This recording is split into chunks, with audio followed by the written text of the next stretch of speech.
This is Rock and Roll Grad School with your hosts, Heidi Hedquist and Luke Poling. Beth can hear them calling, but she won't pick up the phone. Hello, kiddies. We're going to have a good time together. We've got Jeremy Ivey on the show today. I guess we'd say country music superstar, something like that. No? I don't know. He's making all of us look bad. Yeah. Definitely making us look bad. 3 albums. Our friend in Jeremy 2 years. Ivey makes us look bad. Yes, perfect. I'd like to also sort of look at this episode as a chance in the pre-show part here while we're talking to kind of clear the boards, clear our docket, as it were. Okay. So a couple things. Did you hear that sound? Not again. Yep, we're checking in on Eric Clapton. So Eric has canceled his 3 shows in Russia. See, we were totally premature with our dinkness. No statement as to why he has or has not, but I thought we don't want to tar someone with a dink brush and then not take it back. So I thought it was important to acknowledge that he or his management has said playing a show in Moscow is not a good idea right now. Right. People don't have to give a reason. We all know. Just not doing it. Yes, exactly. And then for our guests, our listeners who listen to the show a lot, they probably know of our relationship with a bunch of different PR companies. So one of the people we do like is our friend Amy. Yes. And because she has a fascinating Venn diagram of clients that include both Scorpions and Insane Clown Posse, which I don't even know if it's a Venn diagram or just 2 circles very, very close together. Right. I think that's probably right. So, but we're not talking about Amy today because of that. We are talking about this email that I received today. And I think this should be filed under, how is this not already a thing? Okay. Headline, in quotes, "It's cold gin time again." The hottest band in the world launches the world's most rock and roll gin in the US. Okay. So, of course, you wanted the best, you got the best. Kiss has released ice cold gin to go with all of your tonics.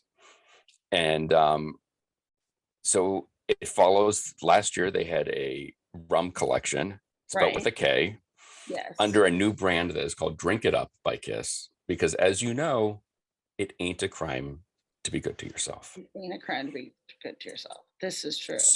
So they are launching gin. They have guitar picks with all of the various logos on it. And it's the thing that surprised me about this was it's 2022. Yes. This band is, let's say, has a penchant for marketing. The best. And the fact that only now they're getting into cold gin blows my mind. Well, when you are so fantastic at marketing, right, and you have pieces of every pie, right, and everybody else is dabbling in liquor, you mean it's kind of sure. I mean, you're Bob Dylan's, and I think you're Jimmy Buffett's. Of course, your Sammy Hagar's, your gold standard. Yes. I just feel like if they could, there would be a giant standee at Petco with Peter Criss that would say, "Don't trust a cat boy, trust the cat man," and he'd be selling you cat food. But that's what Which, are you listening? So Imes. Yeah. If that was the case. So I'm just shocked that only now are we getting down to cold gin. I know. With the and why did they pick rum and gin? Like, why were those the spirits of choice? I don't know. Do you think they're more of a vodka? Was that what you're saying? No, I think no. I actually wine think cooler. Is that what you're saying? Wine cooler? No, wine cooler would be us. Yeah, I definitely think gin is a good choice for them. I'm just curious because of what's been the trendy celebrity liquors of late. Like, were they chatting with Ryan Reynolds and going like, "Oh, we're gonna get in that game with you"? I don't know. The thing that's interesting is that the press release again uses the phrase, or the sentence in one of these says, inspired by the band's roots in New York City. I don't know what that means. Kiss Gin creates a taste explosion that's always cranked up to 11. Okay. Do they suddenly have a sense of humor and didn't tell any of us? Why is there Spinal Tap reference in here? Maybe I'm not sure. They have a So sense of humor when they want to, when it's on their terms. fair. They do have a quote from one of the members of the group. Paul Stanley says, "Now it really is called gin time. If gin is your thing, then this is the one to bring. Like the song, this one's a classic." So there you go. Impress your friends with the stylish bottle, including the eye-catching gold and silver details, with all 4 band members metallically illustrated on each side of the Brooklyn Bridge. Yes. We definitely need Yeah. some Kiss Gin. The deco pattern behind the disc, which I think is the low cap, is based on the scales of the Demon's boots. So there you go. Even better. Yeah, I'm gonna have to hit up my local liquor dispensary. Yeah. Well, you know what I just learned? I didn't realize, and I can't believe this hadn't been done sooner. Please. We've got all of our 19 Crimes Snoop variations. There is now Martha's Shard. Perfect. That's what everyone needs. It is. It made me so happy.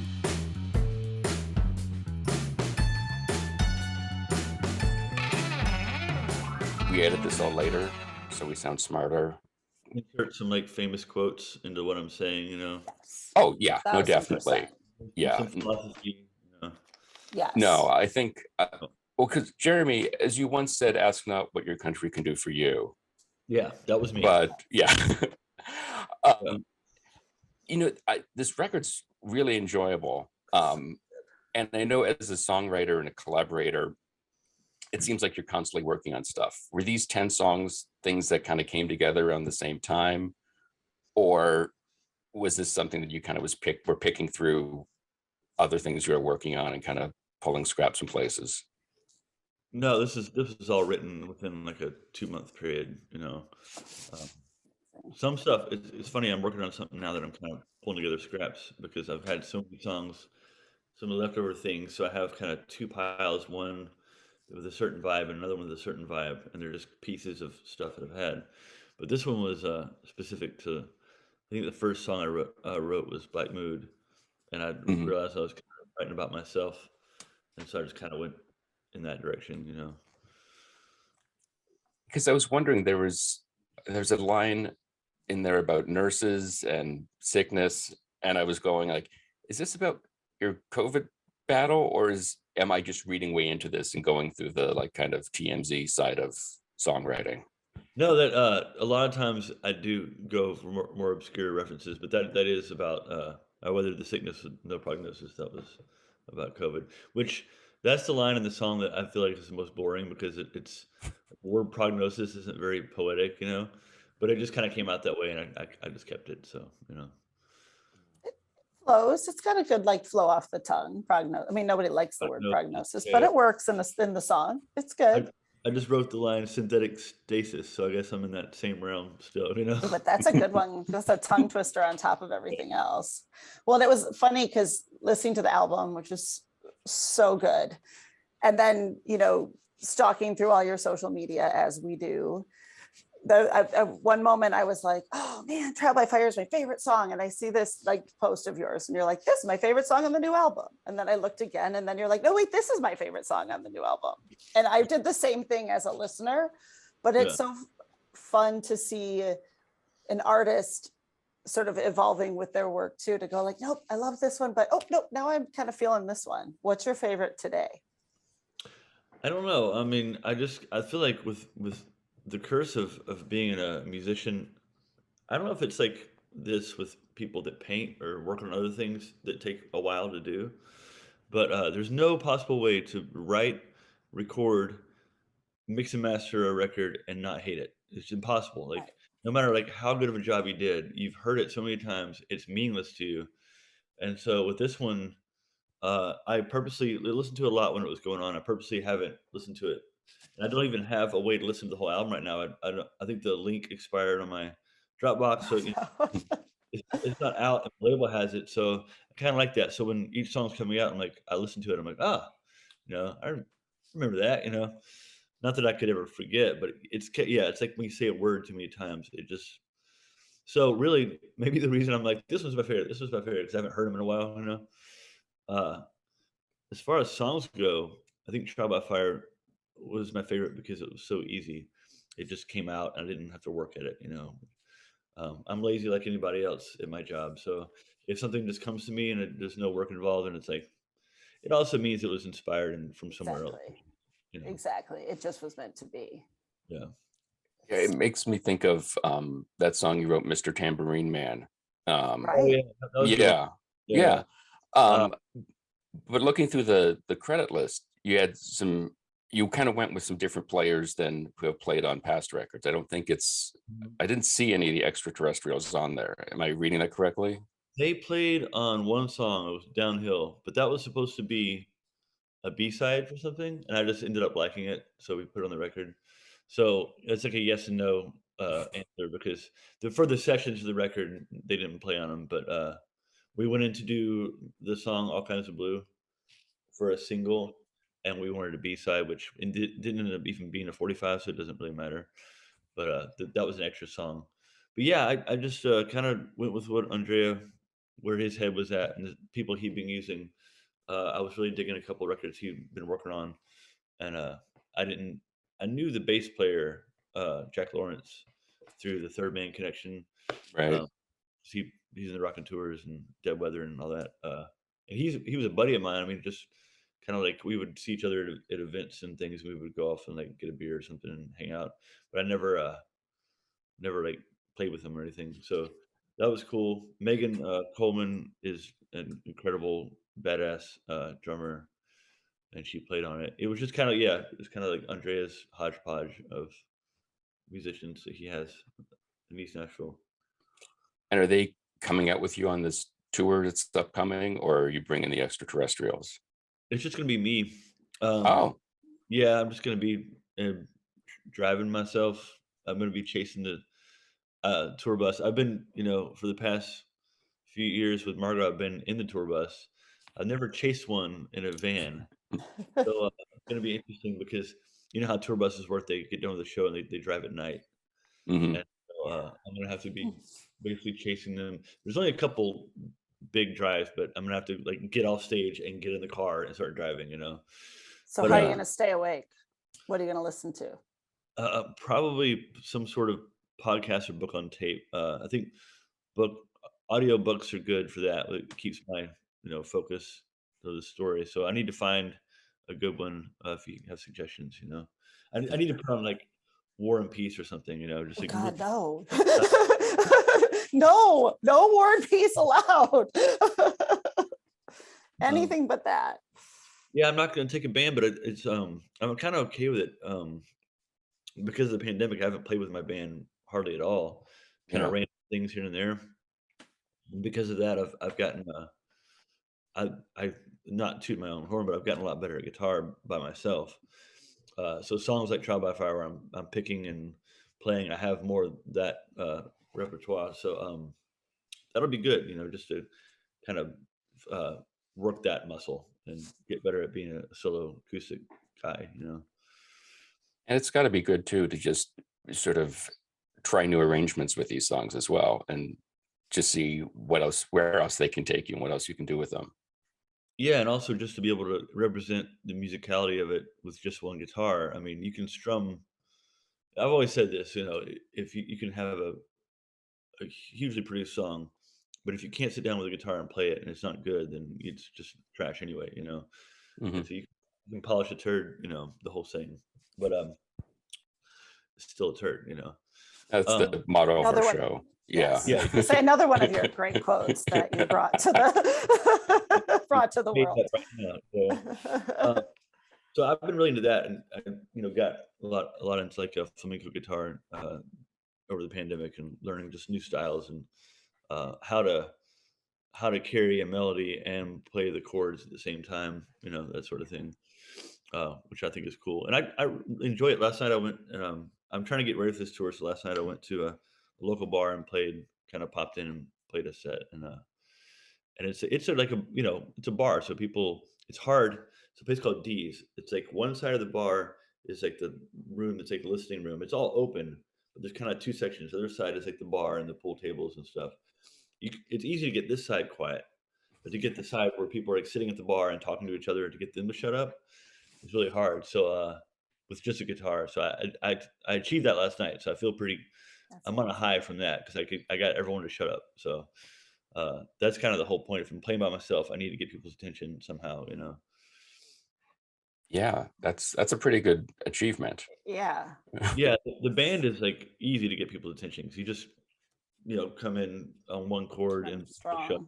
at least for a second until they think it sucks and they go back to talking. But Right. No, but when you guys open with something like Black Dog, one of your big hits, everyone pays attention. Yeah. Yes. always our opener too. No, Made it it makes like, complete sense. it just shuts the crowd up.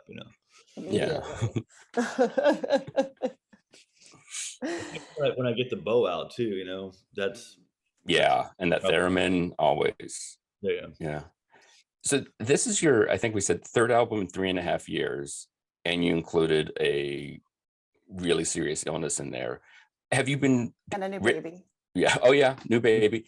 Did you write anything this morning or this week? Like, make us feel unproductive. What have you done in the past? I did. I was working on a song. I'm always really excited to do interviews, so I wasn't bummed out. But I was in the middle of writing right when I was like, "Oh shit, it's 12." So, uh, Wait a minute. yeah. So we already ruined the next one. Yeah. So I've got- basically, that's our fault. on my phone, so I know how the melody goes, and I've got a sketch of the lyrics in my notepad. So I'm We're good. gonna hear it, and it's gonna be all about these two assholes he met Yeah. on a podcast. I'm like, hey, that's us. We don't Well, care. It's a that's great me. song. Yeah. This will help me finish the lyrics. Perfect. Mm. Perfect. Well, that's what we're here for. Well, and one of the things that's so amazing about your work and your personal story is your entire life is just it's incredible, and what you've been through and accomplished, and your personality and how it all comes through and comes together is this just incredible juxtaposition. And one of the things we often find on our show is that is actually really wonderful about it is that individuals can take a path that may have, hiccups or terrible things that happen, or may, find their what they always wanted at a time that might have been a little bit later than people deem what's usual. And I was reading an article with you where you were talking a little bit about that, and how, what difference does it make how old you are, and as you're close in age to us. Why do you think people give up on that, and why do you think you didn't? I wish that people would just let me live, let people in Right. live their life and quit telling me that I'm old. I mean, it's like uh, Yes. I've always had old man taste. I've always been, even when I was like 18, the kind of music I liked was like not in. I liked a lot of 60s and 70s stuff that my friends weren't really that into. So I don't take offense when people say that about me now, because I'm like, I've always been, the mind doesn't age the way the body does. And it doesn't really matter. I'm still pretty with it as far as I know, what the kids are doing on TikTok. I know what's in the world enough to get by, to raise my family, to give the people around me love, and I don't need to feel guilty for being a certain age. And there will be some point where I'll lose my edge, or I'll maybe not. I mean, speaking of Dylan, like, he hasn't really, you can just kind of go forever until you're done, and Right. always be doing some sort of meaningful art if that's what you want to do. I feel like that keeps us all young too, right? Like, Yeah. art feeds the soul. So I definitely think writing keeps me sharp, because it's like my grandmother always did the crossword, puzzle in the paper like every single day, and that, and she never went senile. She went before she went. yeah. So I think that sort of thing, that figuring out puzzles, it's good for your brain, and I feel like that's what writing a song is. You have a mood, and you got to put the pieces together to the puzzle, and I really enjoy it. I just didn't see a reason to put out records before.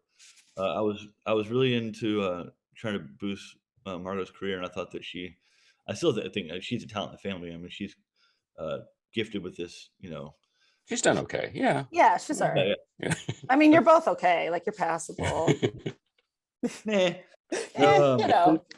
When I met her, she hadn't really found her voice or who she was. I mean, she could sing always, she could sing since she was like 3, but she sounded a lot different. She hadn't found like who she specifically was. She was impersonating things, and so it's cool to watch. But I always believed in her, and knew that if there was any like sanity or justice in the world, that she would have a career in music, But I was always behind. I mean, I was always writing with her, and I was always a musician. It was my calling, no matter what, I just didn't feel the need to put records out because I think sometimes when you do the kind of music that I do, I don't think in your 20s you just do a lot of embarrassing things that you won't want out there later anyway, So I had some weird albums that I recorded in my basement, and I'm glad that nobody has, Well, I was going to say that there's a lot of things I feel like that I would not have done at a younger age, or been smart enough to know, oh, you should do this at a younger age. And, to go back to the puzzle side of writing and such, something like Dylan's Murder Most Foul, he couldn't have written that before. And even he talks about earlier stuff being like, I don't know how I did that. And it's sort of continually changing that puzzle to keep yourself fresh.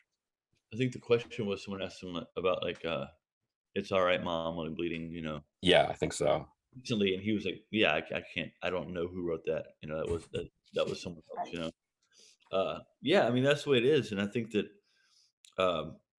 like I said, I've recorded a few albums that I would give to my friends, and lots of it was just fun, or just me really figuring out how to work my equipment that I had reel-to-reels, and and maybe there's a couple things I've used later, little pieces of music that came from that. Mhm. I think as a whole, I would be a little embarrassed of it. There's one called Peppermint Weasel, was one of the albums. It's amazing. Well, yeah, that needs to the see the light title of day. alone, yeah. Very strange. I can already see I already want the t-shirt. That record called Eyebrows, and Also fantastic. the funny thing is, I wasn't really doing drugs at the time. I just I go with the whole Salvador Dali quote. Another quote here, See, but he's like, "I don't need drugs. I am drugs." it's a great And one. although I do love drugs too, don't get me wrong, but Still, I've you don't need them yeah, I made some because you are weird them. things, yeah, while being sober, But maybe someday that album will leak out there. That'd It's be pretty fantastic. funny. Amazing. I would love that.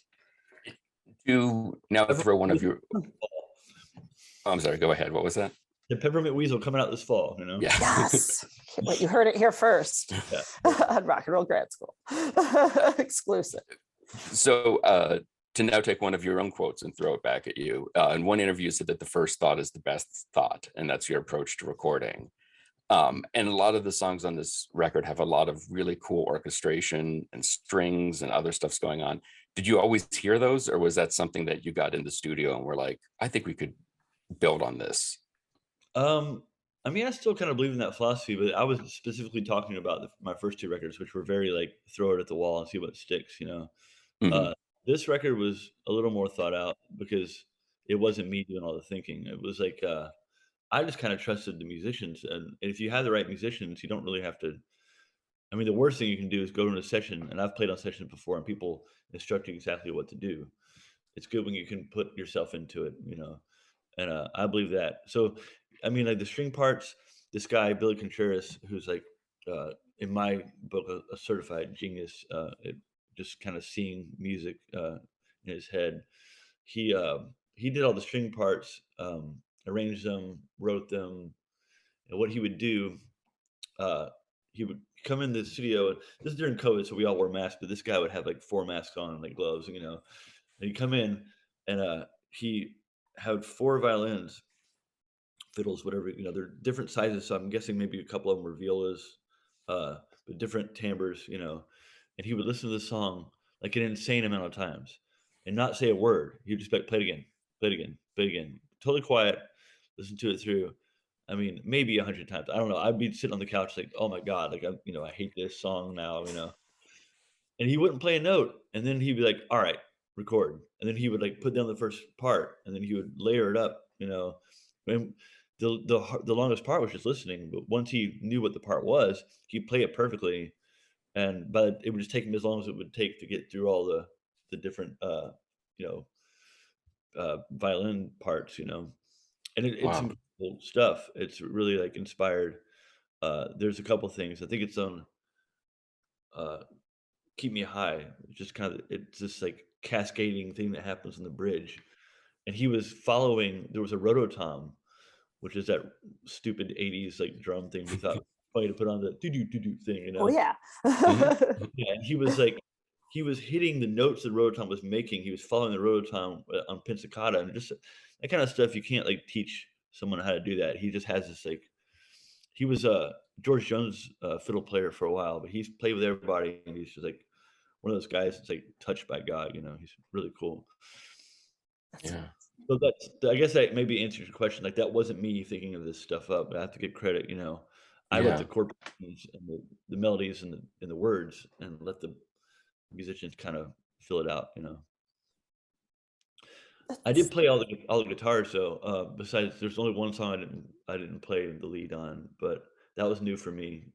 Putting all the guitars down, which was fun.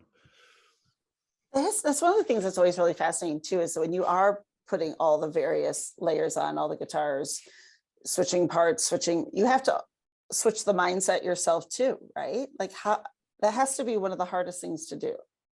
Yeah, I mean, not really, because if it's your song, I mean, there will be a time when I'll record all the instruments for something. I can do all this stuff, Right. but um, it really is easier because there's no translation. You don't have to That's true.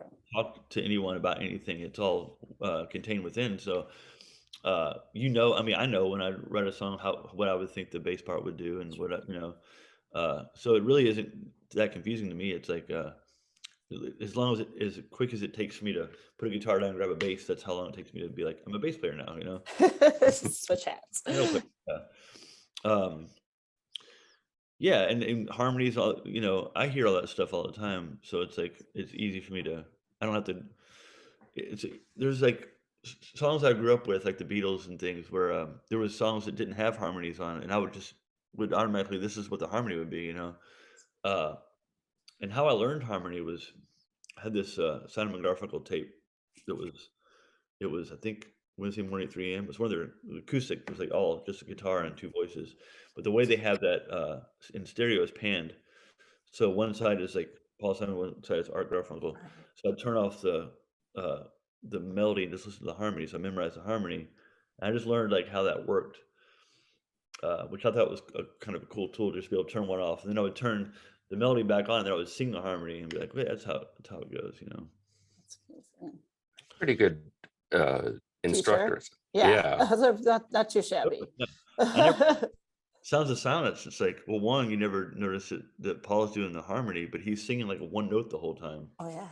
Yeah. Hello, darkness, my old friend. Yeah. I've come to talk with you again. It's like the most like boring part, but it works really well. I had to Wait. sing that in a choir concert in Here we 7th go. grade. Yeah. And I had that part. I have a quick funny story about that song. One of the first real like big shows I ever went to. I would moved from Georgia to Colorado right after high school, and I went to see Paul Simon and Bob Dylan in Denver, and I had saved up and bought the ticket. I was really excited about it, and I went there, and I was up in the nosebleeds, of course, and they were switching out every night who would go on last. So I think this night Bob was first, Paul went last, and then when Paul's set was over, everyone's cheering, trying to get an encore, and so he walked back out with just guitar and he starts playing the intro to Sounds of Silence. Everyone loses it. And it's like he's got the spotlight, it's just him, and then someone else is coming out suddenly. It's this tall, lanky guy with like fuzzy hair, and like, oh my God, Art's here. This is incredible. No one knew this. It was Bob, but That's he had amazing. changed clothes, and I just figured it was Art. It was like, Right. and expecting Art Garfunkel to sing, and then hearing Bob That's Dylan trying to amazing. harmonize Paul Simon was like a total, like a practical joke, on like 25,000 people. Right. But in the Yeah. most fantastic way. I mean, it Well, wasn't.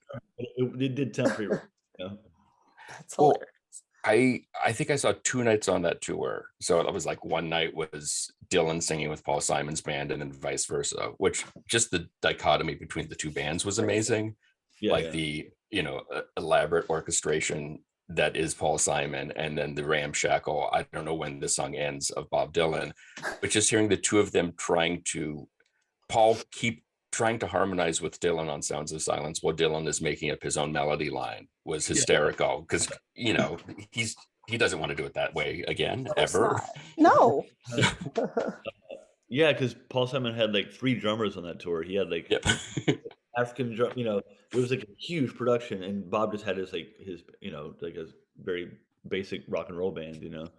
Yeah. It was cool. You talked earlier about recording All Kinds of Blue as a single, as a 45, and then never getting around to recording the B-side. Do you still look at records like that as a side A, side B? Is this a 2-album set? Like that kind of approach to music, even though those terminology is just now seems very antiquated? You're trying to make me seem old again, aren't you? No, I still He's refer to them just as albums. I refer to I them do as too. records. I do Yeah. too. And in fairness, vinyl's back. Oh, I do. I would like to think of it that way. Mhm. I used to go out to yard sales, garage sales, and and would dig through 45s, and I think I still have a decent little collection of weird ones. But yeah, it would be nice sometime, and because I'm a little bit lower on the totem pole than Margo, I have less 45s and things with my music. She puts out stuff. It's all about what people will buy, because I think that when my crowd is more apt to buy like a full length, whatever, or just listen to it online if whatever the deal is. But I hope at some point I can uh, do more 45s. I just like the idea of like you get this record, the one song, that's the reason you got it, and there's this like, oh, this little happy surprise, like there's another one that I didn't know about. Mhm. I also like the idea of the hidden track on CDs too. It's like Yes. music Loved back, the hidden track. That was a nice little surprise, little nugget. Always. And Yes. with that song, are you tired of being asked about Jesus getting a face tattoo? You have to be. No, it's funny because I knew that song. I was writing it. I was sitting in our kitchen over here, and Margo was in the living room. She was doing emails or something, and I started writing it just as a disconnected poem. It wasn't like supposed to be a song. It was just kind of. I was just trying to. I was write a line and read it out loud, and just trying to make her laugh. And Mhm. it came to that one, and I got a good chuckle, and I was like, "Well, was the point." I was just trying to like write something that she thought was funny. Uh, so then later, I did turn it into a song, and we went over to the Prine's house, and uh, as Margo was recording a thing, like he was doing this kind of in his living room session, Mhm. uh, and it was like John and Margo and Kenneth Pattingale from the Milk Carton Kids, and they were doing Unwed Fathers, Mhm. and I did a couple other songs. And after we were done, we were just kind of hanging out, and Margo was like, "I've never played anything for John before because, just like ball of nerves. I just only Right. He's John Prine. Yeah. Right. to hear him play stuff or want to hear him talk. And I've spent like quite a few nights just hanging out with the Pryans, and which is amazing. But I never like, even talked about the fact that I made music, and I'm not even sure up to that point that he knew that I like did my own thing. Uh, so then Margo was like, "Play that song," and of course I was like, "No," and she's like, "No." And then his interest was piqued. He's like, "Well, now I got to play it," and so I did, and because I guess he gave me his guitar, and he was still sitting in the chair he was recording in. And I don't know, for some reason, because there was no strap, he gave it to me. So I knelt down. I was kind of like right here, in front of him, and I was playing. I was like, why did I choose this way? Like, play the song. I was looking at his eyes and playing it. And when I got that line, he really like lost it. He got like, the kind of laugh you get like a little like watery eyed because like, it Yes. really gets you. So he told me afterwards, he's like, I'm really jealous I didn't write that line. I was like, that means the world. Oh, and now that Yeah. you mention it, it does sound, it's a very John Prine kind of line too. Say. You Yeah. could easily hear it fitting into any number of songs of his. But Yeah. since you brought it up, what kind of tattoo would Jesus get? Teardrop or like Yeah. a Mike Tyson kind of thing? Well, it's funny because we did this. Me and Margo did this record that we never put out. It actually would be her third country record, but it was like a country kind of gospel-y, about like gospel in the way it was about like Jesus and the devil and whatever, subject matter. And we got all these pictures, went to thrift stores, and just got like all the like gaudy pictures of Jesus you can find, the paintings Yes. and whatever, and pictures of the devil. We like decorated the whole studio and this stuff. And but I was drawing like little like prison tears. Yes. On all the, I mean, that would be it. It seems to be. It does feel like the prison tear is probably that Maybe would he Although I would could just see, add horror and just get like Exxon, That's true. logo. Just go for it. I could totally see that too. but I could also see him going from more of a Kiss kind of like, if there is anybody who could go by the name Star Child, It would definitely be legitimately, it would be Jesus. Christ, I feel That's like. true. Yeah. And like the full, yeah, that's true. But He maybe does- he'd want to be the Catman. I Mm, mean, he'd that's be true. an adorable Catman. The belly button ring vibe in my mind. Oh yeah, Face for tattoo. sure. I feel like there's an ankle tattoo too, Yeah. peeking out under that robe completely. There's definitely an ankle bracelet. Well, that too, yeah. Standing on the corner, waiting for the ambulance, feeling like a Rembrandt. Tell the angels of Fifth Street. Invisible Pictures, the new album by Jeremy Ivey, is available this Friday wherever you get your records. For more information and for tour dates, check out his website, jeremyivey.com. You can check us out on all the various socials.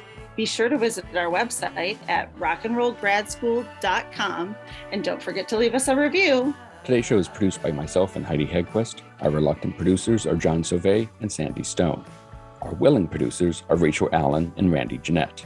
Our intern is Zach Jackson. This one's for Philippe. Thank you, good night, and may all your favorite bands stay together. Went to Florida with her under